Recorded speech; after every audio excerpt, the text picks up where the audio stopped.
என் பேர் வி.கே. சங்கர் நாராயணன். பல்லவன் போக்குவரத்தில் பணிபுரிந்து ஓய்வு பெற்றேன். எனக்கு ஒரு அக்கா இருந்தார்கள். அவர்கள் வி.கே. வனஜாட்சி என்று பெயர்.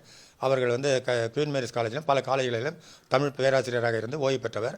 அவருக்கு உடல்நலம் அதிகமாக பாதிக்கப்பட்டதினால் அவரை மருத்துவமனையில் அனுமதித்து நாங்கள் அவருக்கு வேண்டிய உதவிகளை செய்து வந்தோம். எங்களால் எனக்கும் வயது 80க்கு மேல் ஆகிவிட்டது. ஆனால் என்னால் முடியாதனால் ஒரு உதவியாளர் வேண்டும் என்பதனால் லதா ஏஜென்சி மேன் பவர் என்ற இடத்தை நாடி ஒரு வேலைக்காரியை அமர்த்தினோம். அவள் பேர் பரமேஸ்வரி. அவள் உடனிருந்து அவளை கவனித்துக் கொண்டு வருவார் என்று நினைத்தோம். சில நாள் சரி கவனித்து கொண்டார். அதற்கு பிறகு அந்த வேலைக்காரி தன்னுடைய போக்கை மாற்றிக்கொண்டு என்னுடைய அக்காவையும் என்னையும் பார்க்கவும் பேசவும் விடாமல் தடுத்து கொண்டு வந்தார்.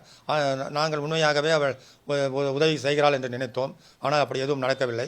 ஒரு நாள் இரவு அவளை வெடிகாத்தால் 2 மணிக்கு மருத்துவமனைக்கு அழைத்து கொண்டு சென்றார். அதற்கும் எங்களுக்கு சொல்ல தெரியப்படுத்தவில்லை. அதற்கு பிறகு அவளை என்ன வீடை பூட்டே இருக்குது, அக்காவை காணவில்லை என்று நாங்கள் விசாரித்த பொழுது அக்கம் பக்கத்தில் இருக்கிறவர்கள் வெடிகாத்தால் ஆஸ்பத்திரிக்கு போனார்கள் என்று சொன்னார்கள். அதற்கப்புறம் மேலும் விசாரித்ததில் அவர் இறந்து விட்டார் என்றார். அவர் இறந்துவிட்ட செய்தியும் எங்களுக்கு சொல்லவில்லை. மருத்துவமனையில் சேர்த்ததையும் எங்களுக்கு தெரியவில்லை.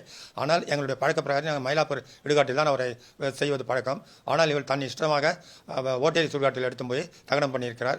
அதுவும் எங்களுக்கு தெரியாது. இதற்கு பின்பாக நாங்கள் ஒவ்வொன்றாக தெரிந்து கொண்டோம்.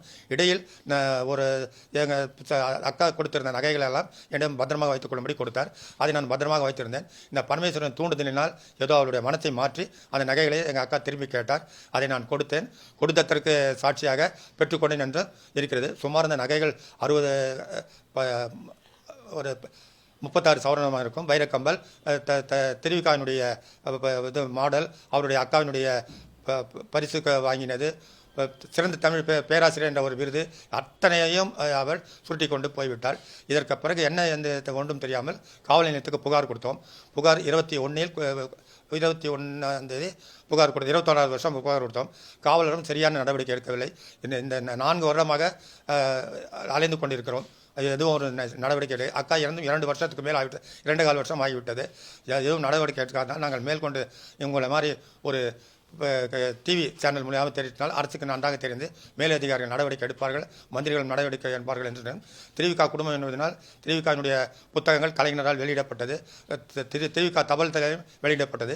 ராயப்பட்டா போலீஸ் ஸ்டேஷன் இருப்பதே திருவிக்கா மெயின் ரோடு என்று எம்ஜிஆரால் பெயர் மாற்றப்பட்ட திருவிக்கா மெயின் ரோடு. இவ்வளவும் திருவிக்காவினுடைய குடும்பம் என்று தெரிந்தும் இந்த காவல்துறை ஏன் இவ்வளவு மெத்தனமாக இருக்கிறார்கள் என்பது புரியவில்லை.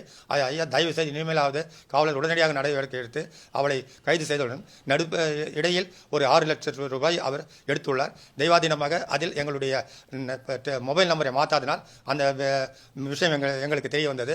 உடனே காவல்துறைக்கு புகார் கொடுத்தோம். அதுவும் எடுக்கவில்லை. அவளுக்கு ஏதோ ஒரு வழக்கறிஞர்கள் உதவியோடு அவள் காலத்தை தள்ளி கொண்டு வருகிறார். எனவே இதையெல்லாம் தகர்த்தெறிந்து எங்களுக்கு மீண்டும் அந்த நகை பணங்களை மூட்டுக் கொடுக்க முடியும் கேட்டுக்கொள்கிறேன். எங்கள் அக்கா எனக்கு என்று ஒரு உயிர் எழுதி வைத்திருக்கிறார். ஈமச்சரிகை செய்ய வேண்டியது நான் இறந்தால் என் பையன் இறந்தால் மனைவி இருந்தால் பொண்ணு என்ற இந்த மாதிரி ஒரு ஈமச்சரிகை கூட உயிர் எழுதி வைத்திருக்கிறார். எந்த உயிலும் நடைமுறைப்படுத்தாமல் அனாவசியமாக இருக்கிறது. அவர் முகத்தை கூட காணுவதற்கு எனக்கும் மனைவிக்கும் இடம் கொடுக்கவில்லை. நாங்கள் கடைசி வரைக்கும் உதவி செய்தோம். அதனால் தான் முகத்தை காண முடியலை என்ற ஒரு பெரிய வருத்தம் இருக்கிறது. அதனால் உங்கள் மூலியமாக அரசுக்கு தெரியப்படுத்தி அரசு தக்க நடவடிக்கை எடுக்க வேண்டும் என்று கேட்டுக்கொள்கிறேன்.